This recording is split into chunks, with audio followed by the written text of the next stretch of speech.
नमस्कार विद्यार्थी मित्रांनो. तर आता आपण एक स्टेप पुढे आलोय. पाठीमागच्या लेक्चरला आपण बघितलं की ॲप्लिकेशन ऑफ डायमेन्शनल ॲनालिसिस आणि आपण दोन ॲप्लिकेशन्स बघितले.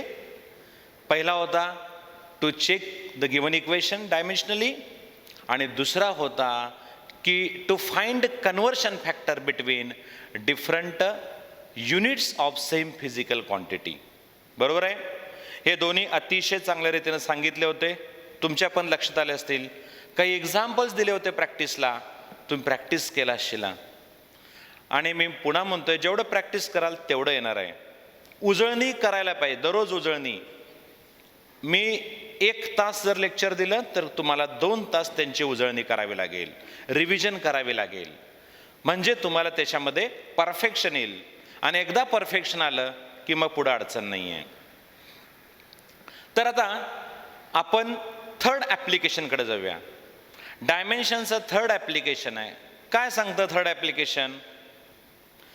To establish the relation between different physical quantities which depends on each other. म्हणजे ज्या क्वांटिटी एकमेकांच्यावरती अवलंबून आहेत त्यांच्यामधलं इक्वेशन तयार करायचं. पहिल्या ॲप्लिकेशनमध्ये काय बघितलं? दिलेलं इक्वेशन बरोबर आहे की नाही बघितलं. आता इथं इक्वेशनच तयार करायचं. म्हणजे समजा एक एक्झाम्पल घेतो मी. Kinetic energy. What is the formula for kinetic energy? Very simple. Kinetic energy is equal to half mv². म्हणजे इथं कायनेटिक एनर्जी ही क्वांटिटी कशावर अवलंबून आहे? तर 2 फिजिकल क्वांटिटीवर अवलंबून आहेत. एक म्हणजे मास आणि दुसरी वेलॉसिटी. मग आता जर समजा मी तुम्हाला एवढंच दिलं की कायनेटिक एनर्जी ही मास आणि वेलॉसिटीवर डिपेंडंट आहे, तर त्याचं इक्वेशन तयार करा.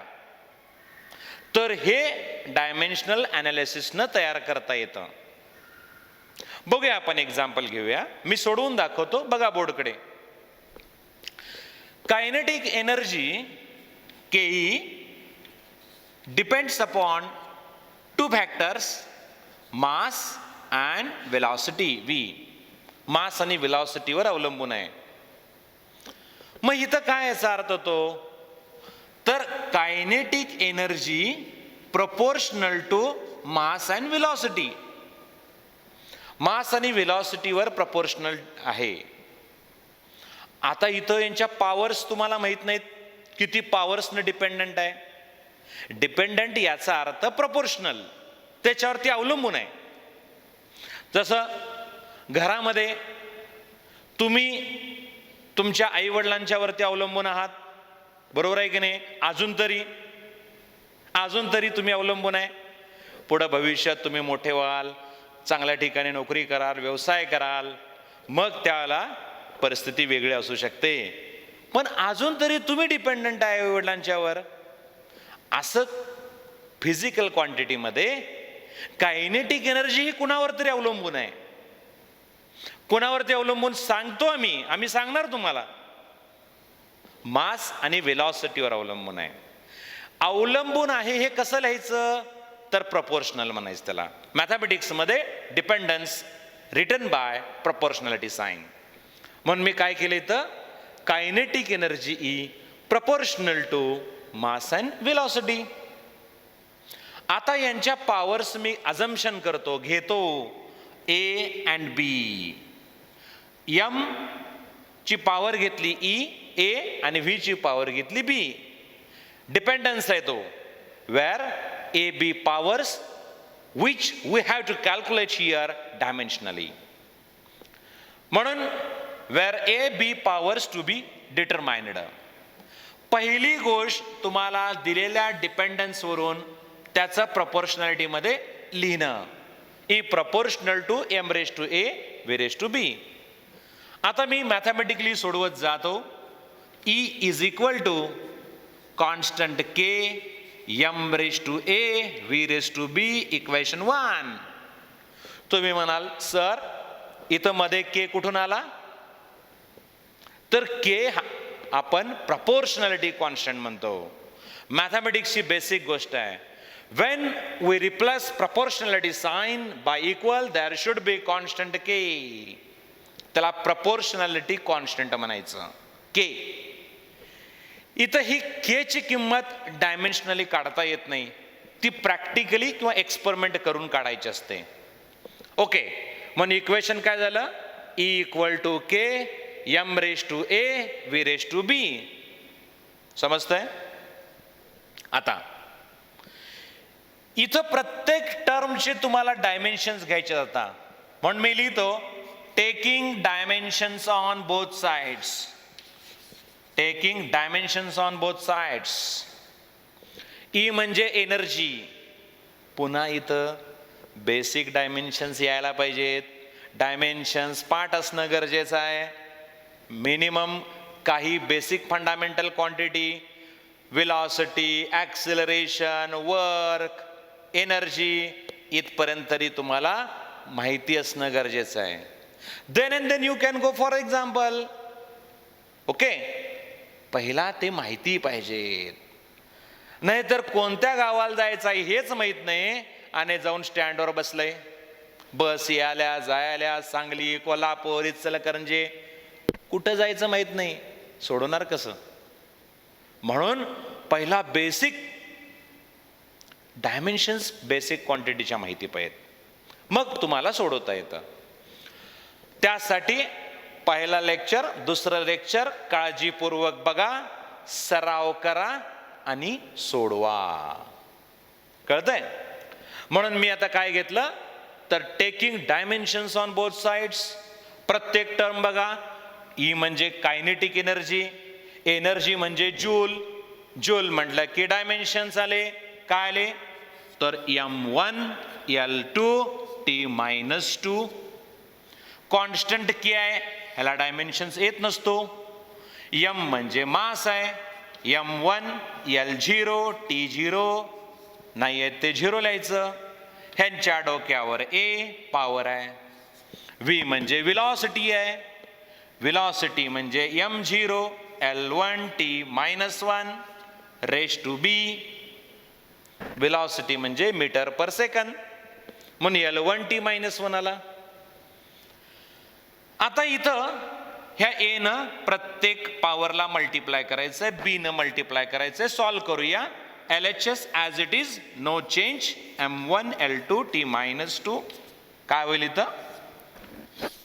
1 into a m raised to a l0 t0. b न मल्टिप्लाय करा. m0 l raised to b t raised to -b. बरोबर आहे? आता याच्या पुढे कसं सोडवायचं? LHS as it is. इथं m च्या पॉवर्स ऍड होणार, l च्या पॉवर्स ऍड होणार, t च्या पॉवर्स ऍड होणार. एक सारख्या ज्या क्वांटिटीज आहेत डायमेन्शन्स त्यांचे ऍड होणार.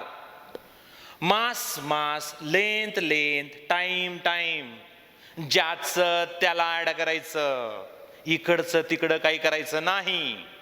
काय होईल सांगा?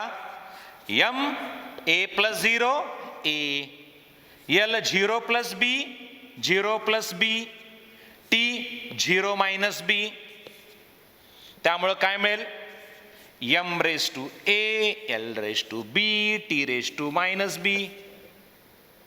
बरोबर आहे का? बघा या ठिकाणी लेफ्ट हँड साइड आहे तशी m1 l2 t-2. आता तुम्हाला इथं लेफ्ट साइडला सिंगल टर्म मिळाली, राईट साइडला सिंगल टर्म मिळाली. इथपर्यंत आपण सोडवत आलो. आता हे दोन्ही टर्म्स इक्वल आहेत. पुन्हा हे मंडळी m पॉवर्स इक्वल असणार आहेत. इक्वेशन इक्वल आहे हो.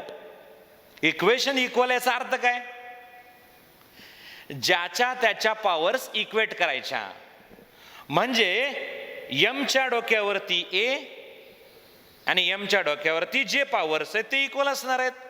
एलचे डोकं इक्वल, मग एमच्या डोक्यावरती 1, एमच्या डोक्यावर ए, याचा अर्थ असा होतो ए इक्वल टू 1.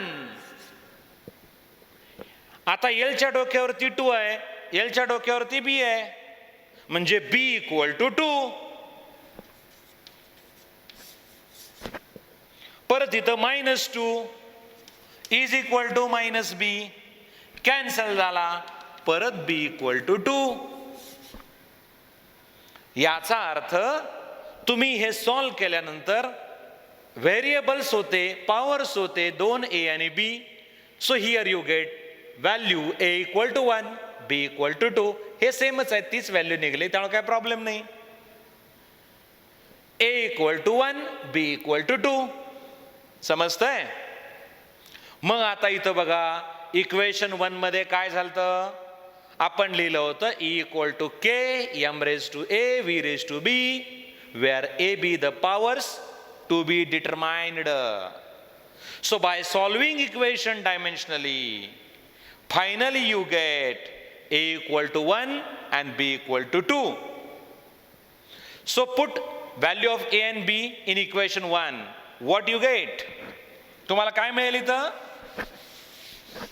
तर from equation 1 E equal to k m raised to 1 b raised to m raised to 1 v raised to किती आहे, b ची किंमत 2. म्हणजे इक्वेशन मिळालं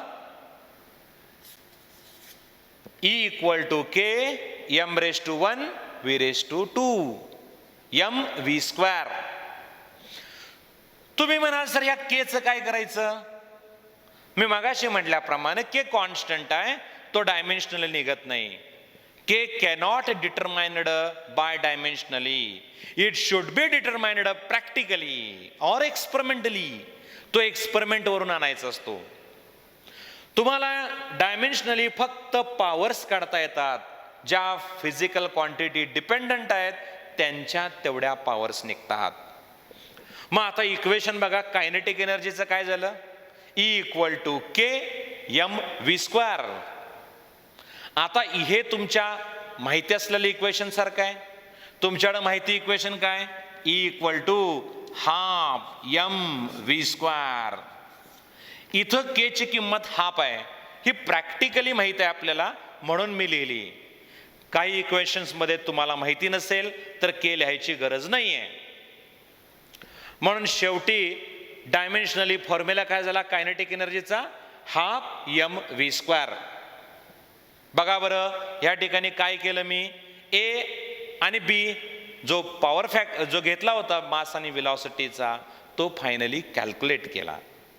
अशा तऱ्हेने तुम्हाला इक्वेशन डायमेन्शनली सेट करता येतात. म्हणून माझा प्रश्न काय होता, if kinetic energy depends upon mass and velocity दिलं होतं मी, then establish relation for kinetic energy. Kinetic एनर्जीसाठी रिलेशन तयार केलं. पहिल्या वाक्यातून डिपेंडन्स लिहिताना प्रपोर्शनॅलिटी घ्यायची, त्यांचे पॉवर्स घ्यायचे आणि सॉल्व करायचं. डायमेन्शन्स रिस्पेक्टिव्ह मांडा, सॉल्व करा, तुम्हाला फायनली इक्वेशन्स मिळतील, व्हॅल्यू मिळेल पॉवरशी, आणि ते तुमचं अल्टिमेट इक्वेशन असेल. मला वाटतंय इथपर्यंत लक्षात आलं असेल. मी आणखीन एक यातलं एक्झाम्पल घेतो, just for your sake of understanding, आणखी चांगलं समजेल. आणखीन एक इक्वेशन घेऊया आपण इथं. व्हेरी सिंपल इक्वेशन आहे. समजा मी तुम्हाला या ठिकाणी सांगितलं एफ. एफ म्हणजे काय, तर फोर्स.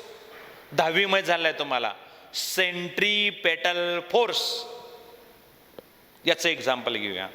तुम्ही म्हणलं ना 10वी मध्ये, earth revolves around sun in a elliptical orbit, or you can say circular orbit. Necessary centripetal force is provided by gravitational force of attraction between them. 10वीचा फर्स्ट चॅप्टर होता ग्रॅव्हिटेशन, त्याच्यामध्ये झालेला आहे. आणि त्यात बघितलंय centripetal force the force required to maintain circular orbit of a planet around sun or any particle around a planet is called as centripetal force. मग centripetal फोर्सचा formula काय? आता थोडंसं डिपेंडन्स बघूया. फॉर्म्युला तुम्ही लिहिलाय हो की सेंट्रिपिटल फोर्स मास, वेलॉसिटी आणि रेडियसवर अवलंबून आहे. आणि त्या फॉर्म्युला लिहिलाय तुम्ही F equal to m v² upon r. हे इक्वेशन सुद्धा तुम्हाला माहित आहे, बरोबर आहे, सेंट्रिपिटल फोर्सचं. आता हे इक्वेशन फाइंड आउट कसं करायचं डायमेन्शनली? म्हणून मी काय सांगणार पहिल्यांदा तुम्हाला, centripetal force depends upon mass, velocity and radius of orbit. एवढंच देणार मी.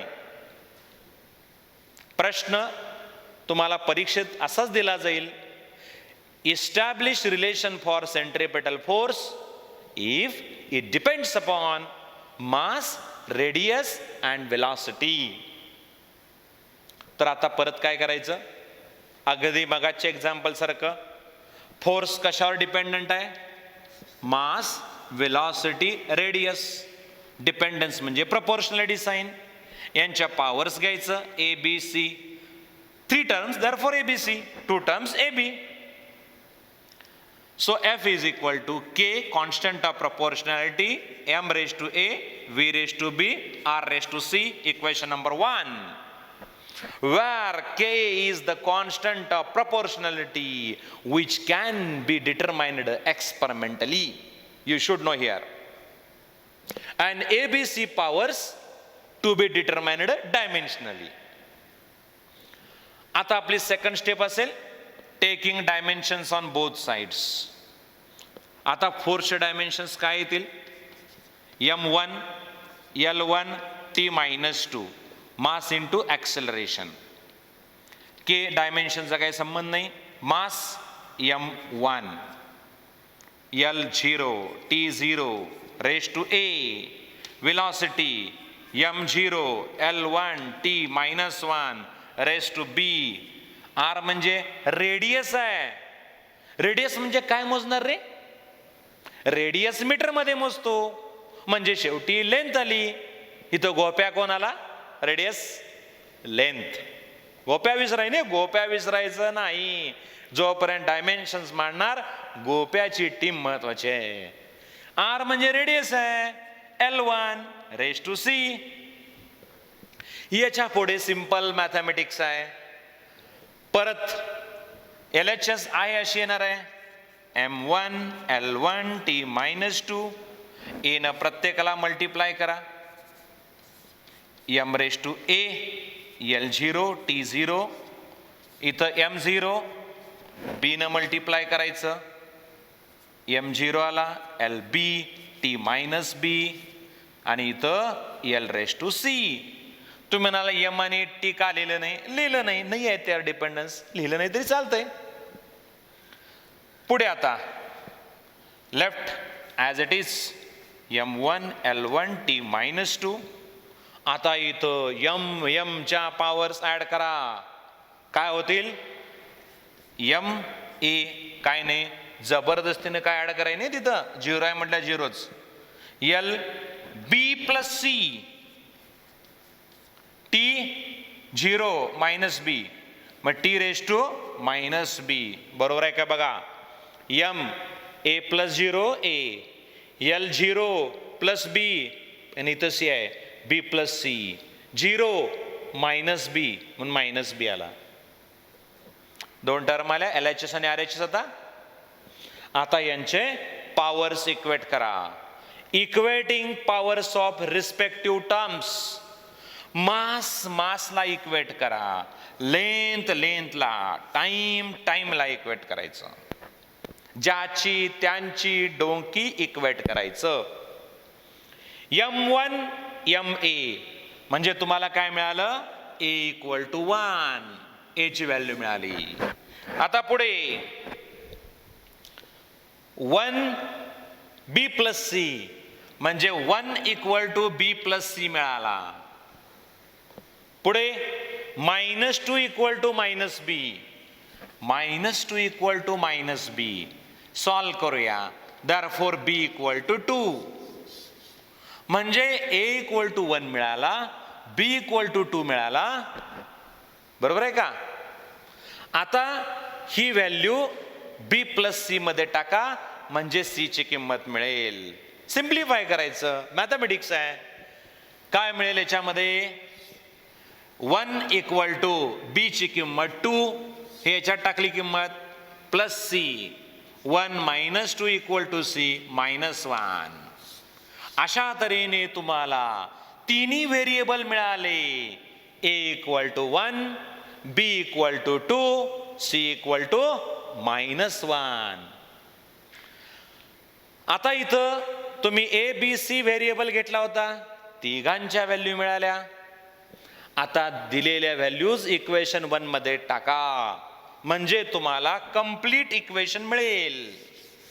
म्हणून खाली लिहायचं इथं, using values in equation 1. So we get f equal to k m v r. a b c होता, a ची व्हॅल्यू 1, b ची व्हॅल्यू 2, r ची value -1. So this is your required relation. So -1, I can write f equal to k m v square upon r. -1 आहे, फक्त denominator मध्ये गेला की r झाला. -1 म्हणजे 1 upon r. Where k is the constant of proportionality. लक्षात ठेवा पुन्हा एकदा, डायमेन्शनल निघत नाही ते. It can be determined experimentally. म्हणून फॉर्म्युला काय झाला? f equal to k m v square upon r. तुमचा हा फॉर्म्युला आला काय बघा. आता एक्सपेरिमेंटली तो कॅल्क्युलेट केलाय k1, म्हणून इथं k इक्वल टू 1 घेतात. तर आता या ठिकाणी काय केलं आपण? a b c चे व्हॅल्यू काढल्या आणि म्हणून इक्वेशन मिळालं f equal to k m v square upon r. बरोबर आहे का? k m v square upon r. तर अशा पद्धतीने तुम्हाला डिपेंडन्स दिला तर इक्वेशन्स काढता येतात. याला म्हणायचं establish relation between different physical quantities. Okay. मग आता असे तुम्हाला बरेचसे एक्झाम्पल दिले आम्ही पुस्तकामध्ये. काही एक्झाम्पल्स आहेत तुमच्या टेक्स्टबुकमध्ये, ते एक्झाम्पल तुम्ही घरामध्ये सोडवा. आमच्या डाऊट सेक्शनमध्ये तिथं डाऊट असेल तर लिहा, नाहीतर आमचं एक होमवर्क असाइनमेंट सेक्शन आहे, त्यात ते सोडवून दिलेले आहेत. एक्स्ट्रा एक्झाम्पल सगळेच इथं मी देऊ शकत नाही आता, पण 2 एक्झाम्पल मी दिले ज्याच्यावरून तुमच्या लक्षात आलं असेल. आता एक्स्ट्रा एक्झाम्पल तुम्ही घरामध्ये सोडवा, प्रॅक्टिस करा. तुम्ही पुन्हा पुन्हा व्हिडिओ बघितला ना, प्रत्येक टर्म एक्सप्लेन केले मी, अगदी सामान्य पोरग्याला समजेल अशा भाषेत सांगितलेलं आहे. तरी देखील कुठे डाऊट राहिला तर तुम्ही मला विचारू शकता आमच्या डाऊट सेक्शनमध्ये. कळतंय? आणि एक महत्त्वाची गोष्ट, आता आपण बघितलं चॅप्टरच्या बऱ्यापैकी शेवटच्या टप्प्यात आलो आपण. ॲप्लिकेशन ऑफ डायमेन्शन्स तिन्ही बघितले. फर्स्ट ॲप्लिकेशन, सेकंड ॲप्लिकेशन आणि थर्ड ॲप्लिकेशन. फर्स्ट ॲप्लिकेशन होता to check the truth of given equation. Second application होता to find conversion factor between different units of to find the conversion factor between different units of same physical quantity. Third होता to establish the relation between different physical quantity. सगळे application झाले आहेत. आता तुम्हाला यांचा वापर करून बाकीचे एक्झाम्पल सोडवायचे आहेत. एक्झाम्पलसाठी एक्स्ट्रा न्यूमरिकल्स तुमच्या बुकमध्ये आहेत, सोडवा. आमच्या होमवर्क सेक्शन, असाइनमेंट सेक्शनमध्ये तुम्हाला एक्झाम्पल मिळतील. आणि डोक्यात ठेवा, ह्या गोष्टींचा ध्यास पाहिजे. अजून तुम्ही आता 11वी मध्ये आहात, ध्यास घ्या. कुठला पण गोष्ट ध्यास घ्यायचं. मग हे येत नाही, का येत नाही, समजत नाही, का समजत नाही, असं काय असते हो वेगळं? जरा जादा कष्ट घ्यायला लागतील. एखाद्या पोरग्याला एकदा समजते, एखाद्या मुलाला 2 वेळा 3 वेळा अभ्यास करावा लागतो. येत नाही म्हणजे काय होत आहे? मला बऱ्याच वेळा मुलं विचारतात, सर आम्हाला समजून झाले, आम्हाला कळीन झाले. कळत नाही या शब्दाचा अर्थ काय? तुम्ही अजून त्याचा ध्यास घेतलेला नाही आहे. सातत्याने ध्यास घ्यायचा आणि त्याचा अभ्यास करायचा, उजळणी करायची, म्हणजे तुम्हाला समजत जाईल. आता तुम्ही मला जर ध्यास म्हणजे काय, ध्यास कसा असतो, एक उदाहरण देतो तुम्हाला, एक छोटंसं उदाहरण आहे. तर बऱ्याच वर्षापूर्वीची घडलेली गोष्ट असेल, माझ्या वाचनात आलेली ती सांगतो तुम्हाला. एकदा काय होतंय, ऋषी आपल्या शिष्यांसहित जात असतात. मग त्यांच्या बोलण्यातून पण बऱ्याच वेळा येतं की आपल्या शिष्यांना सांगतात, तुम्ही प्रत्येक गोष्टीचा ध्यास घ्या, ध्यास घेतल्यानंतर तुम्हाला ती गोष्ट मिळेल, तुमच्याकडून कष्ट केले जातील आणि त्या कष्टाचं फळ म्हणजे तुम्हाला ती गोष्ट मिळणार. मग तुमच्यासारखाच एक चाणाक्ष विद्यार्थी असतो, तो उठतो, गुरुजींना विचारतो, sir I have one doubt. Rishi म्हणे, मला एक शंका आहे. आचार्य, मला एक शंका आहे. गुरुजी म्हणतात, बोल, काय शंका आहे तुला? तर नेमकं ध्यास म्हणजे काय, मला या शब्दाचा अर्थ कळेना तुमच्या. ध्यास म्हणजे नेमकं काय असतंय, होय की नाही? मग त्यावेळेला ते गुरुजी त्याला काही बोलत नाहीत. ते गुरुजी असतात, जे ऋषी असतात, विद्यार्थ्याला काही बोलत नाहीत, फक्त एवढंच सांगतात की आपण काय करूया, उद्या सकाळी लवकर नदीकाठी आंघोळीला जाऊया. सकाळी लवकर उठ आणि आपण आंघोळीला जाणार आहे नदीकाठी, आपण जाऊया, त्याला तुला मी सांगतो. ठीक आहे. सकाळी दुसऱ्या दिवशी लवकर तो मुलगा उठतो, विद्यार्थी, ऋषी उठतात, दोघे जण लवकर उठून नदीकाठी किंवा जातात आणि आंघोळीला पाण्यामध्ये उतरतात. ऋषी उतरतात, पाण्यामध्ये 1 2 3 डुबक्या मारतात. मग विद्यार्थ्याला बोलतात, तू पण ये, आता तू पण आंघोळीला ये, तू पण डुबक्या मार, मी मारल्या तशा. आता गुरूंची आज्ञा कशी मोडणार? तुमच्यासारखी मुलं आहेत नदी, अजिबात आज्ञा मोडणार नाहीत गुरूंची. मग तो विद्यार्थी सुद्धा पाण्यामध्ये उतरतो, 1 2 डुबक्या मारतो आणि तिसरी डुबकी मारतो. त्याला ते ऋषी काय करतात, त्याला पाण्यामध्ये दाबून धरतात, पाण्यात दाबतात त्याला. पाण्यात दाबल्यावर हे आतनं ओरडायला लागतोय, वाचवा, सोडा सोडा सोडा सोडा, मला बाहेर द्या, मला बाहेर काढा. गुरुजी काय केलं, सोडत नाहीत त्याला. थोडा वेळ जातो, आतमध्ये त्याचा श्वास घुटमळायला लागतोय आणि थोडा वेळ गेल्यानंतर त्याला एकदम बाहेर काढतात. बाहेर आल्या आल्या तो दीर्घ श्वास घेतो, पहिला दीर्घ श्वास घेतो आणि जरा स्टेबल झाल्यानंतर ऋषींना म्हणतो, अहो गुरुदेव, तुम्हाला ध्यास म्हणजे काय माहित नसेल तर सांगू नका ना, माझा काय जीव घेता का काय? त्यावेळेला ते गुरुजी म्हणतात, हसतात गालातल्या गालात आणि त्याला म्हणतात, 1 मिनिट जरा लक्ष दे इकडं. आता मला सांग, ज्याल तू पाण्याखाली होतास, आतमध्ये काय होत होतं? काय म्हणजे काय आतमध्ये गुदमराल तुम्ही? तुला काय हवा होता? श्वास. आणि ज्या वेळेला तू बाहेर आलास त्यावेळेला पहिल्यांदा कोणती गोष्ट केलीस? दीर्घ श्वास घेतला. तुला दुसऱ्या कुठल्याही गोष्टीची आवश्यकता नव्हती. तुझं पूर्ण लक्ष, तुझा पूर्ण ध्यास एकच होता, श्वास घेणं. बरोबर आहे का? आणि जशा तीव्रतेनं त्या श्वासाचा तुला ध्यास लागला होता, तुझ्या मनामध्ये दुसरं काही नाही, फक्त एक श्वास घ्यायचं. जसा श्वास घेण्याचा ध्यास होता तसाच तुला तुझ्या उद्दिष्टांचा ध्यास पाहिजे. तसं तुला जे तुझं ध्येय ठरवलेलं आहेस त्यांचा ध्यास पाहिजे. मला वाटतंय ध्यास या गोष्टीचा अर्थ तुम्हाला कळाला असेल. तीव्र इच्छा पाहिजे, जेवायची शुद्ध राहिली नसली पाहिजे. अभ्यास गोष्ट ही येत नाही, काय येत नाही? सगळ्या गोष्टी येतात शिकल्यावर, सगळ्या गोष्टी येतात. त्याप्रमाणे ध्यास कसा पाहिजे ह्या त्या उदाहरणातून लक्षात ठेवा. श्वास घेणं हे जसं अंतिम उद्दिष्ट होतं, त्याचं ध्यास होता, तसं तुमचा अभ्यासाप्रती ध्यास पाहिजे, दुसरं काही नाही. आणि जर असा ध्यास असेल, निश्चितपणे तुम्हाला विषय समजणार, निश्चितपणे तुम्हाला मार्ग चांगले पडणार आणि जे काही तुम्ही ठरवलंय ते निश्चितपणे तुम्हाला मिळणार आहे. आणि या सगळ्यांच्या मध्ये आमची टीम सदैव तुमच्याबरोबर आहे. तर आता मी जे काही एक्झाम्पल दिले, हे एक्झाम्पल तुम्ही पुन्हा पुन्हा सोडवा, पुन्हा पुन्हा रिपीट करा. मला वाटते सर्वांना व्यवस्थित समजलं असेल. तर या पद्धतीनं तुम्ही रिव्हिजन करा. आणि आता मी या ठिकाणी आज थांबतोय. Thank you very much.